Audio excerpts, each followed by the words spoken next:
Our objectives for today are to define the concept of an entrepreneur. We'll discuss different types of entrepreneurs and explain intrapreneurship. We'll look at some of the costs and benefits of entrepreneurship and the characteristics of entrepreneurs. We'll also identify the features and purpose of a successful business plan. So why does this matter? Are you using an iPhone, or maybe you Googled something today? Have you eaten at a Wendy's lately, or perhaps on your way to the Ford dealership after you stopped at Walmart to pick up a light bulb for your desk lamp? In the same way that we are surrounded by the fruits of business labor, we're the beneficiaries of the hard work, dedication, and fearlessness of men and women across the centuries who have taken the plunge and become entrepreneurs. So let's talk about what an entrepreneur is, some of the categories of entrepreneurs, and explain intrapreneurship. So what is an entrepreneur? Your text defines them as a person who seeks a profitable opportunity and takes the necessary risks to set up and operate a business. Now, please be careful not to mix up an entrepreneur with a small business owner. Just because someone opens a business doesn't necessarily mean that they are an entrepreneur. You really need to look for these elements of that determination to grow the business, profit opportunity, and then those extra risks that they're taking on to really find someone to be an entrepreneur. So an example of a small business owner that's not an entrepreneur is myself. I own a consulting service called Wiser Consulting, LLC. Now, it is a small business. I help only a very small number of clients. I have minimal time outside the classroom available to help in that business. And so while I started that business and I am a small business owner and that I'm the founder and owner of that operation, I'm not trying to grow the business. I'm not trying to gain new clients. I'm generally keeping with the business I have. And so I would consider myself a small business owner in that way rather than an entrepreneur. For top entrepreneurs today, I encourage you to go to this site. Give me a moment here. The screen's being funny. There we go. You can see a list of some of the top business entrepreneurs. This is an interesting way to see some of the great examples of entrepreneurs. Some popular ones you'll see on the screen: Walt Disney, Donald Trump, Oprah Winfrey. You see Warren Buffett listed on here, Russell Simmons, a long list of different entrepreneurs.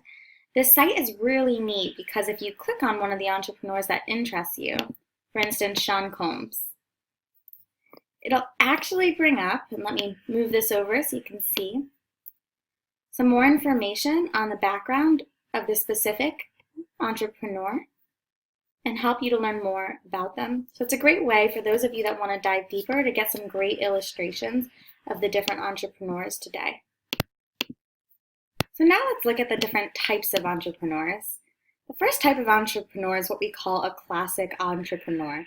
This is someone who pursues business opportunities and allocates resources. This is really what we think about when we think about that definition of an entrepreneur we just spoke to. One of the ones I like to highlight is Kevin Plank. Coming from University of Maryland, Kevin Plank is the founder of Under Armour. You might be interested in watching his speech that's noted on the screen. Now, a serial entrepreneur starts a business, runs it, and then runs additional businesses in succession. Walt Disney's a great example of that. Here we see someone who started one business and then moved into others. We see the film industry expanding from there, television. We do see the amusement parks and a lot of other really great businesses started by Walt Disney. So he is what we would call a serial entrepreneur. Another serial entrepreneur could be someone who just gets a business up and going and decides to sell it to the next person and then starts another business endeavor just to keep that process and continuously be expanding, again, taking on that risk. We're looking for those elements of risk and growth. Now, another form of a business entrepreneur is what we call a social entrepreneur. Now, this type of entrepreneur focuses on solving society's challenges through their businesses. So I will show you a video of one of our entrepreneurs now. Give me just one moment here. I'll zoom in for you. With the Food Recovery Network's Ben Simon. This began out of the University of Maryland. You'll see this young now student who's graduated from University of Maryland on the screen who created this business to really help respond to a really important need in society. So to learn more, you can click on the link and go to foodrecoverynetwork.org. I'll show you a quick video regarding the Food Recovery Network now.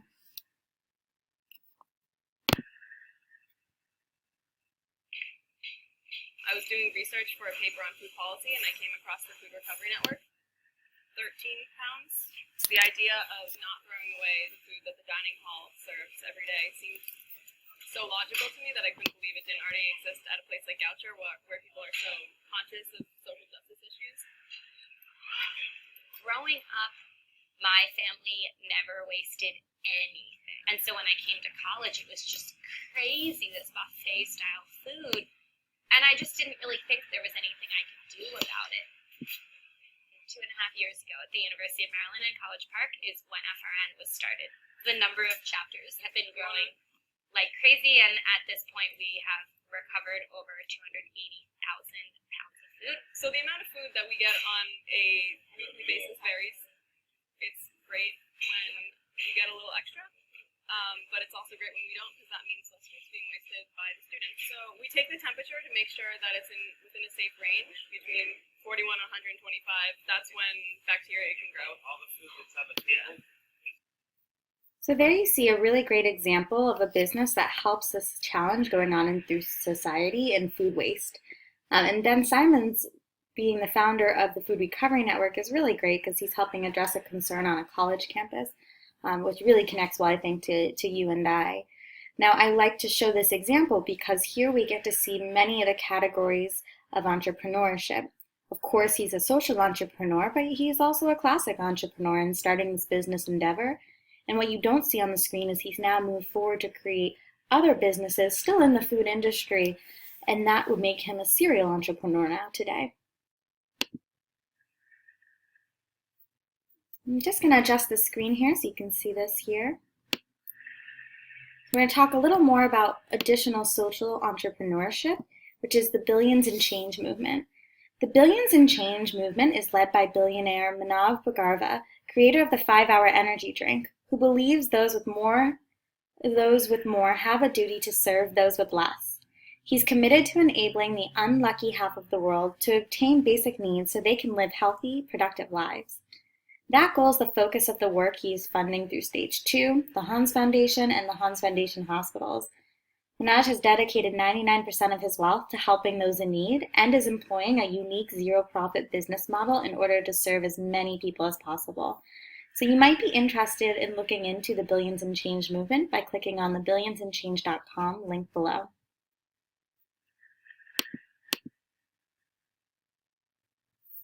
Now we saw the student entrepreneur that created the Scholarly app as well in our forms of business ownership overview.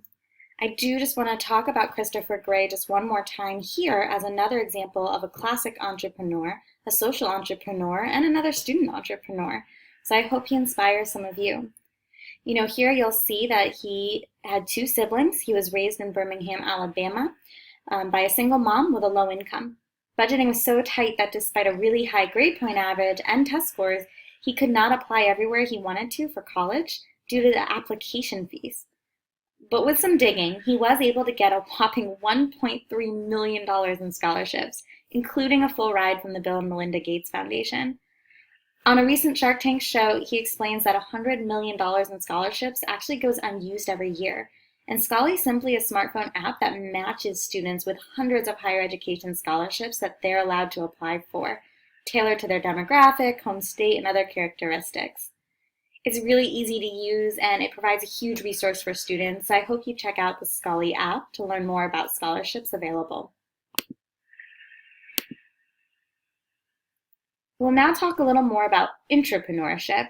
Just like entrepreneurship, this is the process of promoting innovation, but it happens within the structure of an existing organization. A great example of that is 3M. 3M generally provides time dedicated for its employees to complete a project that they're interested in. The idea behind this is to help improve productivity and hopefully to come up with new innovative ideas that support 3M. That's how the Post-it note came to be. You'll see it on the screen. It may never have made it out to market if it wasn't for 3M's longstanding bootlegging policy. This program allows employees to spend up to 15% of their time at work developing their own ideas into products like this Post-it note. That's how 3M scientist Spencer Silver invented a light repositional adhesive in 1968. However, it wasn't until 5 years later his colleague Art Frey noticed that his bookmark kept falling out during choir practice, and he remembered Silver's seminars about this repositional adhesive tape, and he said, had that eureka moment, and that was when the Post-it was born. They realized that if they were able to put that repositional tape on something like the bookmark, then it became the Post-it, and suddenly it had a more useful and valuable function. Isn't that neat? So that's a great illustration of entrepreneurship, and other companies like 3M like to help support this type of innovation within the organization. Now let's talk about some of the costs and benefits about entrepreneurship. I get so many students interested in starting their own businesses, and that's a great thing, but you have to be realistic about the expectations. Some of the reasons why people become entrepreneurs is because they want to be their own boss. Now, some of us don't like working for someone else. Another big reason is for quality of life. It was something to think about. While you have more control over some things in the business, it really depends on what type of business you're starting and how successful it is, what your quality of life may be. I know many business owners and entrepreneurs who really are working still 60, 70, 80 hours a week because it's their business, they're passionate about it, and especially when you're getting it up and off the ground, that can be very time consuming. Down the road, you might have more flexibility. For instance, my brother has his own law firm, and that was something that took a long time to get up and running. Now that's running better, he gets to choose his schedule, so he's able to do things like coach, my nephew, his son's soccer team, and is able to be involved and see his kids at the dinner table, and then do some work later, as well as during the day. But having that flexibility is a great thing. Just understand that there is a lot of work and a lot of time that goes into starting your own business. And, it might be fun because you care about it. So it's not a bad thing. It's just something to be aware of. It's also an opportunity for employment. I mentioned my brother. The reason he started that law firm is that when he came out of law school, it was when there was really a bad economic time for the United States, and it was very difficult to find work, especially in the legal field. So he gets out expecting to get a job, at a law firm, and unfortunately that just wasn't happening for many, many people graduating from law school at that time. So he decided to open his own business. It was a way for him to be employed. And he was the lucky person because it became successful, and his law firm's doing very well today. It ended up being a better path than if he had gone to work for someone else. But we saw businesses can have very high fail rates, so it's not always the best option. A lot of people also want to become entrepreneurs because they see it as a means to huge financial success. It's a great way to increase your earning potential. However, keep in mind there's a high cost to doing business, and with those high fail rates, you're not guaranteed the type of financial success you often hear about on the news. I want you to think a little bit more about some of the unique stretches and challenges that might be present being your own boss. Another example I like to give, if you're your own boss, it's on you whether or not that company goes well. And so suddenly, if it's 2 a.m. and someone left the door unlocked at the business and the fire chief shows up, you're going at 2 a.m. to be at that business because it's yours and it's your responsibility. That huge responsibility, it can be a lot. So you want to think a little bit about those challenges. Some of the things I see more often with entrepreneurs today is the challenge in finding good people. The hiring process is hard. It's hard to recruit good people. You might think you have a great candidate and then they're just not amazing, or they might choose to go somewhere else. So finding the people to help support your business can be a challenge. Another big challenge entrepreneurs that have spoken on campus often speak to is this idea of scalability. You get your business going and it's going well, and suddenly it needs to go well a lot faster and at a much larger scale. It's very hard sometimes to move to that level. So for example, let's say you start a clothing company and you personally are making 5 shirts a week in addition to your classes. Suddenly you get an order from someone who wants 1,000 shirts. But that's going to be a much larger scale and not something that you will really be able to do on your own. And so it requires suddenly hiring employees. It requires a lot of cash flow to purchase the materials to do them, and it can be difficult. Let's talk about some of the characteristics of entrepreneurs then. Some of the common characteristics you see amongst entrepreneurs are listed on the screen for you. Entrepreneurs often need to be very high energy because of that constant need to grow the firm and the ability to overcome those risks. With that, there needs to be some tolerance for ambiguity. You don't know all the time how business is going to go and what's going to happen, and in taking those risks, you really need to be okay with not knowing what the outcome may be.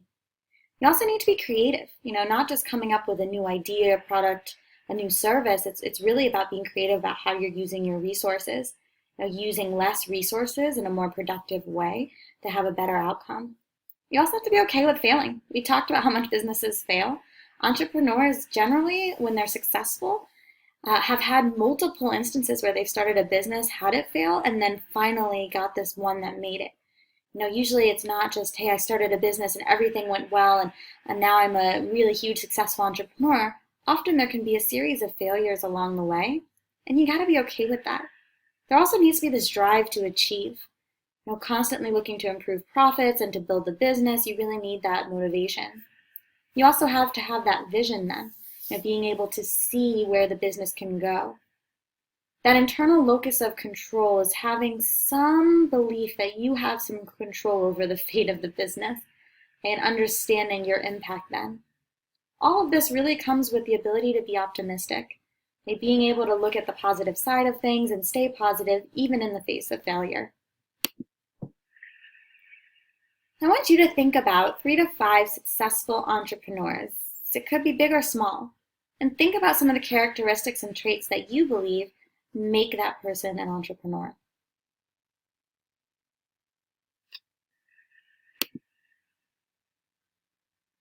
Let's move on now to talk a little bit about a business plan.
Gordon, host of the Startup Daddy podcast, online at startupdaddy.com.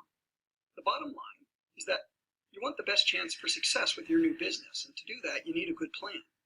We are bombarded on a daily basis by TV and movies that make it seem like all you need is a great idea to make it big. See if this looks familiar. Nick Vanderpark was a family man and a dreamer. What if you had a spray can, see? And you spray it on dog poo, and the poo disappears? That is an awesome invention. It's not an invention, it's an idea. But this time, Nick may be onto something. I got a name for it. Vaporize. It's just like vaporize, only you add an O, so you got poo right there in the middle. No matter what kind of dog you have, let's face it, they all have to do their business. One spray, problem solved. Nick's got more than he ever dreamed of. We have so much. Hey, teammate, check this out! Now, you may not have seen this movie. It's called Envy, by the way, but if not, you've seen a lot like it. Ideas don't make you rich. I hate to tell you, but great ideas are totally useless. It's the ability to formulate and execute a plan that separates success and failure, the ability to implement. Anyone who has ever written a business plan will tell you that the process of creating the plan is the most beneficial part of having one.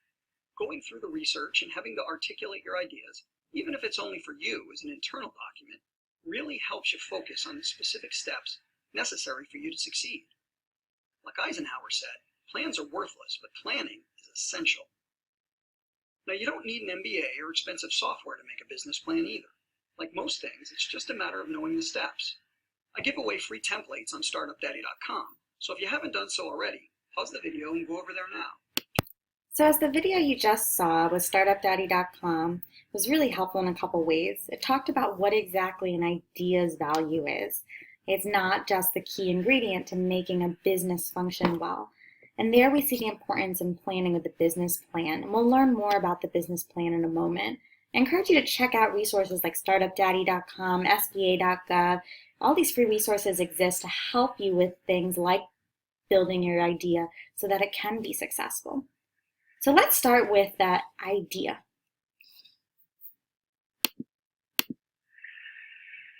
Choosing your business idea. Think about things that interest you or abilities you might have. Try to mix and match your interests to those abilities.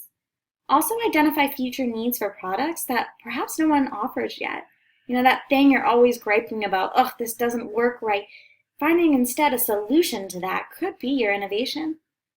Look at existing goods and services and try to think of ways to improve them. Or choose a business that offers some type of profit potential. It might not be entirely new.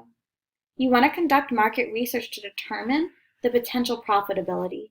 Now, you might choose a really neat product that interests you, but if no one's willing to buy it at the price you need to sell it for, it's not going to be that great. It's also important to learn as much as you can about the industry you'll be operating in. Even if you're a brand new product or service, there's still going to be competition. Any similar industry could easily enter that market, and so you do want to be familiar with those that are potentially competitors. So explaining your business concept, once you have the idea, it's really important to be able to communicate it in an effective way. A key skill for any entrepreneur is to be able to explain your idea to others. Even if you aren't trying to find someone to invest in the business, it's still good to explain your idea to potential customers, employees, mentors, strategic partners, in a way that they'll understand. You know, a customer, if they hear your idea and they understand it, it could build some interest. They might also have ideas for how to improve it. You never want to be in a conversation with a person you're talking to has no idea what you're talking about the business. Now, I get a lot of questions about, well, why? Why would I tell someone my idea? You know, I don't want them to steal it. And my response is there's kind of two sides to that. You know, there's not an easy answer. I'm a lawyer, so from the lawyer side, I understand there's this risk and you don't want to share the risk, and that's tough. And maybe you want to keep it quiet so that other people don't know it and steal it and do it better or quicker than you can. But then there's the entrepreneur side, and that's the one I tend to go with. You know, any entrepreneur will tell you it's very good to share your idea because you get these ideas for improvement, because it spreads awareness about your new business you want people to be familiar with. And so it's important to be able to communicate it in an effective way. And yeah, you know, maybe someone will steal it, but think about that.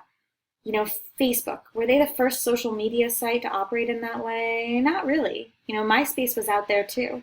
We see Facebook and MySpace with very similar concepts, similar business models, and yet Facebook is the one that's very successful today, and MySpace is more limitedly used. Okay, that's something that really has to do with that idea of execution being what's important with an idea rather than just the idea itself. So let's take a look at this. You might want to look at this Forbes link you see in the Prezi here about the 5 steps to clearly explain your startup. I'm going to show you an example of some guys you probably want to avoid sounding like.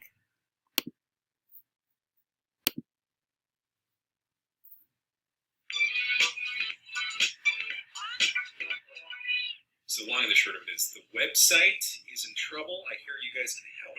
Absolutely. Yeah, 100%. Totally, not a problem. 100%. Let us explain a little bit about what our company, Brushfire Media, does. Okay. Unfortunately, our other partners, Kyle Chadwick and Mook, couldn't be here. And what they're doing, Sambro? I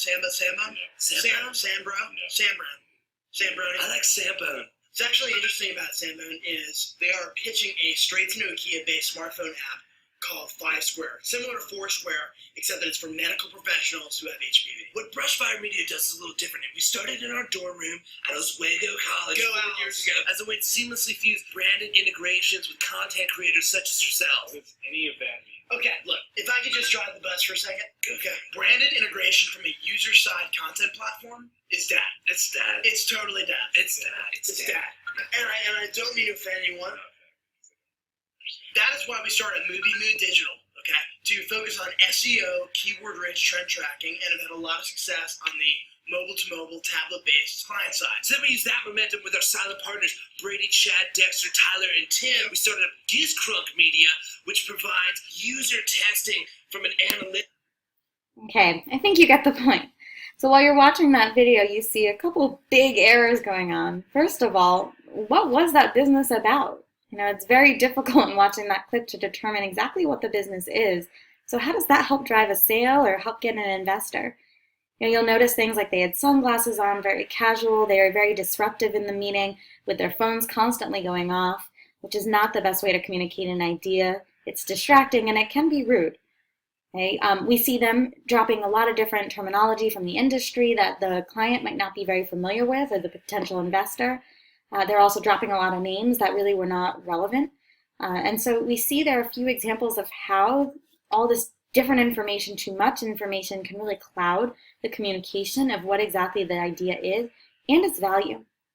Okay, so if you see the customer or the investor saying, I don't really understand, or seeming bored or confused, you definitely know you're off track. The best way to fix this is to practice. So here are 5 simple steps to a good business pitch. First of all, you want to keep it short. Your explanation should not be more than a few sentences. Then let the customer drive the questions, let the investor drive the questions to expand on areas that interest them. It'll help them remember more and will be more relevant to their needs. You also want to identify the problem you're solving. Try to explain the problem and how your potential customers are experiencing it. Then how your solution will resolve it. Okay, sometimes this is about storytelling. If you really want to engage someone, it could be that you tell a personal story about an issue you were going through and how something like what you created would help solve that problem. Hopefully they'll relate, that they'll have had a similar problem and they're going to be interested then in your solution. Try to explain what it means for that particular customer. What's the end result of your service for them? Okay, just because you have a product, it doesn't mean that it's one size fits all solutions for everyone. So figure out what their pain points are, what's bothering them, and how your product fixes that.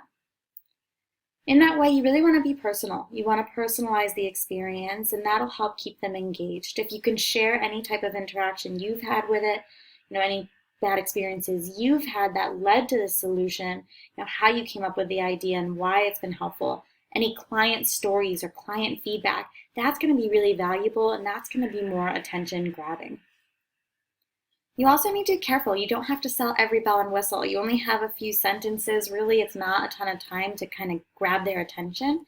You just want to earn that ability to get those follow-up questions and really generate enough interest or curiosity that they'll want to find out more and come to you to do that. Here's an example of a better business pitch. This is from Shark Tank again, and this is Buggy Beds.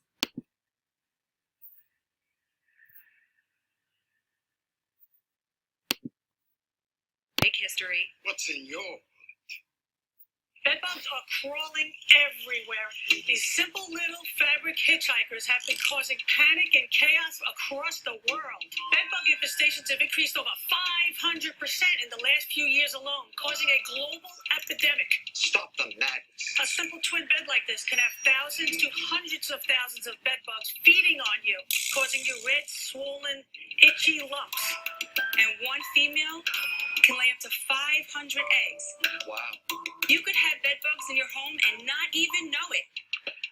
And that's why we created Buggy Beds. Buggy Beds is a bedbug glue trap that is an early detection system. It's designed to trap bedbugs dead. Simply slide and hide Buggy Beds between your box spring mattress, under your couch cushions, and Buggy Beds will provide peace of mind for everyone.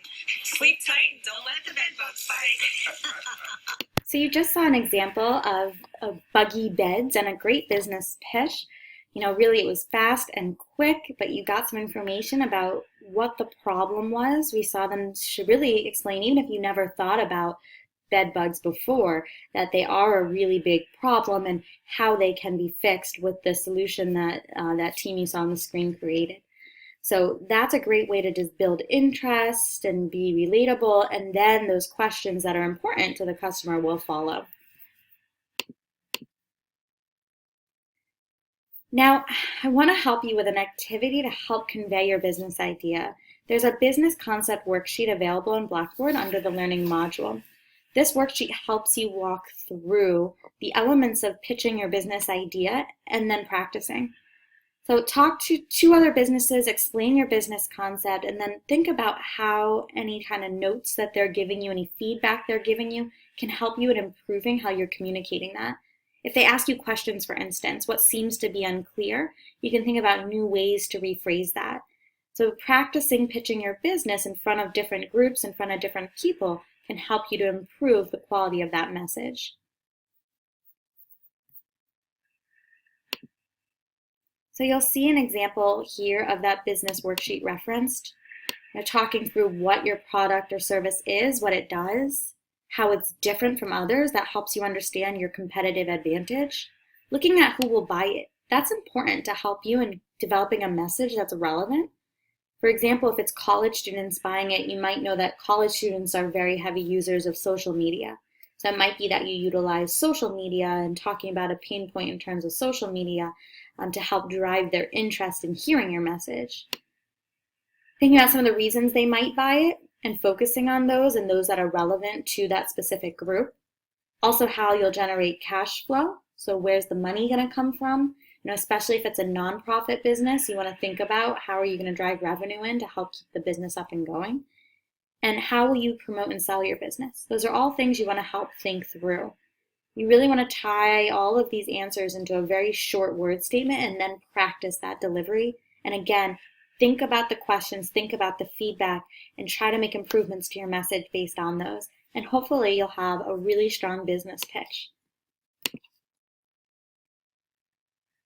Now let's talk a bit about the business plan. We've mentioned it throughout our conversation today. A business plan's a written documentation that serves as a roadmap. And that's one of the key values, the roadmap, having the plan. Business goals, some of the methodology, and the purpose are referenced in this plan, and talking through that and really communicating that for yourself and for the people that your business impacts really helps to make sure things drive forward in a positive way. The business plan addresses generally a few key elements that you'll see on the screen. The mission, as we talked about earlier, in terms of the heart of the business, the vision of the business for the future, its priorities. It'll also analyze some of the unique competitive advantages. The customers, so to look at the target market for that business. We'll learn more about that in our marketing materials, as well as the competition that exists. It would be silly to start a business and not look at who's doing something similar or might want to do something similar that's already out there. Burger King would be in big trouble if it didn't look at what McDonald's was doing. If McDonald's starts offering the dollar menu, Burger King might want to do something similar so that they can remain competitive for their customers. It also illustrates customer demand, their willingness and ability to purchase, as well as marketing strategies that will help increase it. It presents the financial status and projections expected, what you think the business will bring in the future. It also identifies the organizational structure and some of the key personnel that support the business. All of these are some key foundations for a business plan. You'll see the way a business plan often is outlined. There's generally an executive summary. That's going to be a really, really quick overview of the business plan, and that's important. That's something you'll probably do at the end of building a full business plan, which could be 30, even 100 pages. You'll make a quick 2-3 page executive summary with just the key highlights. That way, if someone sees something that interests them in that executive summary, they'll jump to that part of your business plan and learn more. Most people aren't going to take the time to read the 100 pages unless it's absolutely necessary. So that executive summary is really like a marketing tool for your full business plan. You see again, the mission statement is a part of the plan, talking to the heart of the business, its priorities, its values. The company background is important. Here it's a nice way to engage the reader in telling your story, why the business was started and what the purpose of the business is. Here you get to work on communicating your business idea. So just like you might communicate it verbally and get feedback, you want to make sure you have that description in writing in a way that someone can understand exactly what it is and its value. You'll also work on a marketing plan, looking at some of the competition. You'll do that SWOT analysis you learned how to do earlier in the course, talk through some of the operations side of the business, do some financial planning, And look at a timeline. The business is just getting off the ground, how long it will take for the business to become profitable. Many businesses, it can be 2 to 3 years before they even drive a profit. All of these key elements you're learning pieces of in this class, and as you work on a business degree, you'll learn about them in even more detail. So you will learn the key components starting in our Introduction to Business course, and I hope you decide to dive deeper. Now, before we jump into creating a business plan, we already mentioned that a business plan is a roadmap, but looking at those key elements, understand that a business plan can be very, very helpful to make sure your business understands where they are in the market, what they need to do to improve, how they have an advantage, and how to really maximize on that advantage. There can be a lot of benefits to having a business plan, but also many businesses don't have them. They might have done some planning up in their head, but in terms of a physical business plan document, many lack them. Now, one of the reasons why you want to do this, as we talked about, is that road mapping, working out some of those details, making sure there's a market, making sure the financials look good so that you know in advance kind of what to expect and what to prioritize. But another reason is investors usually want to have access to a business plan too. If you go to take out a business loan from any bank, they'll expect to see something like this. If you talk to someone, you pitch to someone, and they're interested in investing, they're going to want to see the business plan, at least the executive summary, and probably more. So it's good to have it handy and ready to go. I really encourage you to look at sample business plans. Don't reinvent the wheel. You want to go to places like bplans.com and other sample business plan sites so that you can see similar businesses and what their plan looks like. That will help you to build ideas about what you should be doing for your business plan. It might give you ideas even for your business. And so you really want to make sure that you Google, a sample business plan. For example, I'm going to do sample business plan for let's say a hair salon. Okay, here you're going to see a lot of different sites pop up. Here B-Plans is usually a really good one. You'll see Entrepreneurial. Okay, there's lots of other sites that have them. I'm going to jump at B-Plan just because it's one of the first ones on the screen and I'm familiar with B-Plans. They generally have good quality ones. Here you see the executive summary to get some interest. They have their motto there, their mission. They have some key highlights about the financials, which is great. We can see some profit growth year over year in the first 3 years. You see things like the keys to success identified, a summary of the company. Again, some of the startup numbers. It's important to understand the expenses that exist in starting up the business. There's a lot that can go into that the first year, so we see some of the financials coming into play here. Jumping further, we see more information about products and services they plan to offer. Okay. We see things about what their competitive edge is. So walking through and talking about that, as well as the marketing strategy and possible sales that the company is looking at, really helps to make sure that the business is going to be in a good place and has a right plan for success. We'll see a management summary here, talking through some of the personnel, who they really need to do the business, working out those details. The financial plan is probably the hardest part of the summary, the business plan that students really struggle with. It's something that's really important though, because the whole point of the business, is to drive a profit. And so it's important to understand those expenses and how a profit will be driven, and really being able to do a good break-even analysis, as you'll learn in our marketing materials coming up, is a big part of that. How many sales you need to have in order to make sure that you are at least breaking even, that you're not losing money, and then hopefully gaining. So there you see just a quick summary of a very brief business plan. And it's good to look at lots of these in the industry that you're interested in starting a business in, to see what some of the numbers look like and see some of their business model, what they're planning, so you can make sure yours is both being competitive in the industry and that you're on track. Okay, this is a great resource from sba.gov about how to write a business plan. Creating a business plan is the most important step in success. Think of a business plan like a roadmap. It sets the direction for the early years of your business and outlines how you plan to make sales and grow revenue. A business plan generally includes 6 sections. They are an executive summary, a company overview, market research data, a description of your products or services, your marketing and sales approach, and your financial projections. Let's take a closer look at each section. An executive summary is the first section of your plan. Use it to introduce your business and identify your customers. Make a short but strong case that explains how you'll make your business successful. The next section is your company description. Provide a high-level explanation of your business, what it will do, and how it will make money. Include a mission statement and the location of your business. Identify key employees and any other qualities that make your business distinctive. Next up is your market research.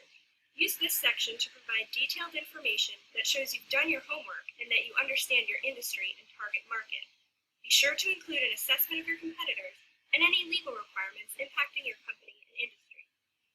The fourth section is a description of your products or services.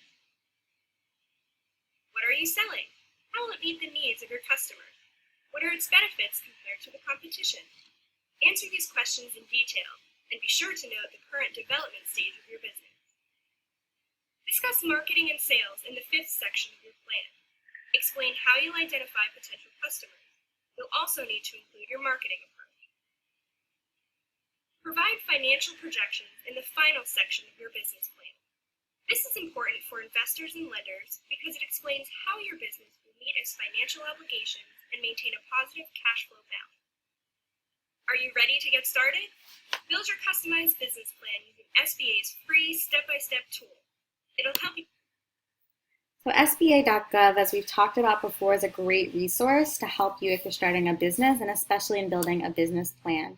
You'll also find under the learning module a bunch of materials to help you in building a business plan.